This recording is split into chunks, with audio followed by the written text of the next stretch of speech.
Hey, we're thrilled this morning to unveil the upcoming season for the Grand Rapids Ballet. And they've got a diverse mix of thrilling premieres, beloved classics, and innovative contemporary works coming to the stage.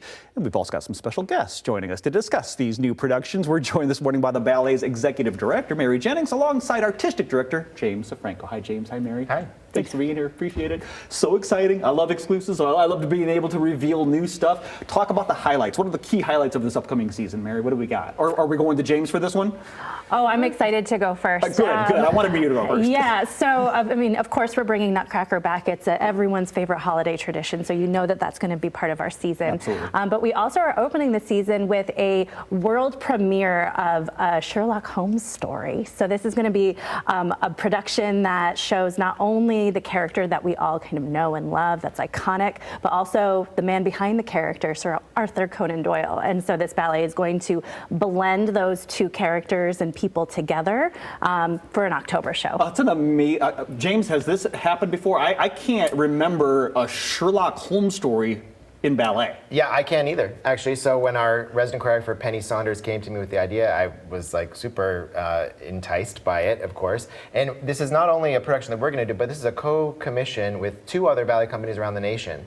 So Nashville Ballet and Ballet Idaho and Boise. So we're co-commissioning this work. So we're pooling our resources to create something a little bit larger that we can, then afford as the three ballet companies that we are. And then we each premiere it within the season next year. So that's a really unique structure and an exciting way for us to present something a little bit larger than normal. I love that. Companies helping companies. So like, hey, we all want to get on this. So you play in the same sandbox, so why not? All right, so Sherlock, what a Nutcracker. Tell me more. What else is coming? If I may, so Swan Lake is going to be the big February show at DeVos Hall.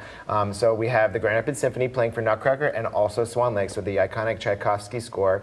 You've probably heard of the Black Swan, White Swan idea. Sure. So this is the prima ballerina dances the dual role of Odette and Odile, so the White Swan and the Black Swan. So falling in love with the prince. She's a princess who's been transformed into a swan by an evil magician. So there's fairy tale element to it too. But also the traditional way to present it is the same dancer then performs the role of Odile, who then gets the prince to betray his love of Odette. So they're not the same person, but portrayed by the same dancer. So it's kind of like a dream role for any dancer. It's been around for over 100 years. One of the most famous, iconic ballets of all time.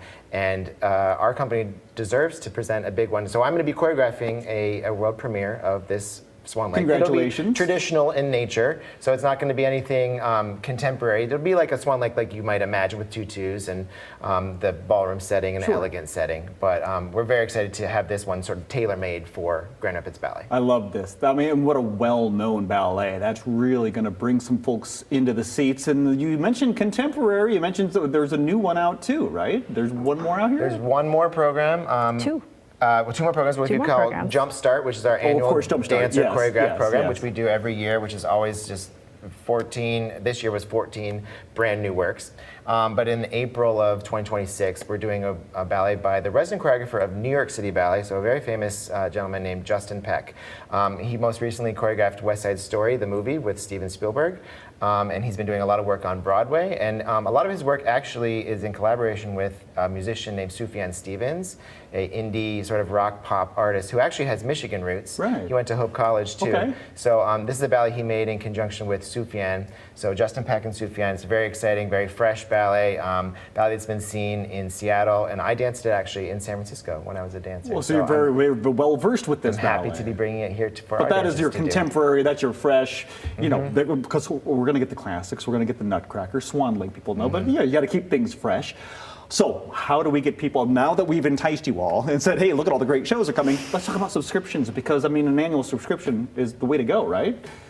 In my opinion. So if you're already a subscriber, subscriptions are on sale for our renewing subscribers now. Okay. And we hope that folks who loved the season this year will come back, because we really are excited about the offerings next year. If you've never subscribed to the ballet before, April 16th is when those subscriptions go on sale. It's a great deal. You get to pick your seats for the season.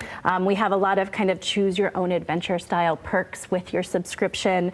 And it's a great way to support the ballet too. Well, that's what exactly what I wanted to bring to the front, Mary, is that this is a great way to support I mean, these are professional ballets. These are professional ballet dancers. They're athletes that have trained their whole careers to be able to do work like Swan Lake. The Odette Odile dynamic is not an easy feat for anyone to pull off. And so, yes, not only are we being able to produce this work here with James's artistic leadership, but we have our dancers who are, you know, they have their apartments and their homes here in Grand Rapids. They are ours, just like the athletes that we love to go see at the Rise or the Griffins. We should have some civic pride in our dancers too. And so that's their job. It's their 9 to 5. That's their 9 to 5. So come on out and support them so they can pay the rent and continue to entertain us throughout this great ballet. Here you go. Looking ahead to the excitement of the new season. Don't forget there are shows still going on right now as well. You don't have to wait. But get the information at grballet.com or call the number on your screen. We'll be right back.